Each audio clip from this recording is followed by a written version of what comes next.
I think I've always had a healthy relationship with risk.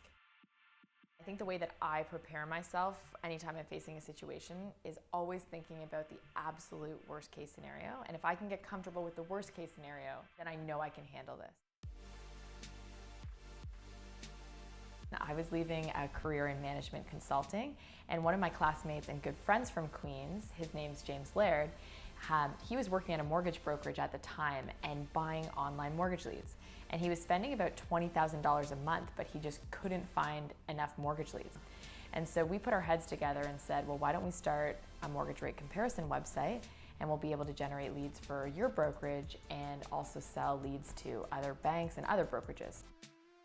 We spent the first 5 years at Ratehub completely focused on building a mortgage rate comparison website. And we grew to be the #1 site in Canada, but James and I stepped back and said, what's next? We ran some of the numbers, and if we actually took some of the leads in-house and built a brokerage behind Ratehub, we'd be able to earn 4 times the revenue per lead. Our core business was selling leads to mortgage brokers. So we were gonna have to go to our 50 mortgage brokers and say, hey, thanks for your business over the last 5 years. We really appreciate it, but we've also decided we're gonna compete against you. On paper, it looks like you could really increase your revenue, but is it really worth it? Things hit the fan when our biggest customer at the time, who represented 50% of our revenue, called me and said, if Ratehub decides to launch their own brokerage, effective immediately, I'm gonna stop purchasing leads tomorrow.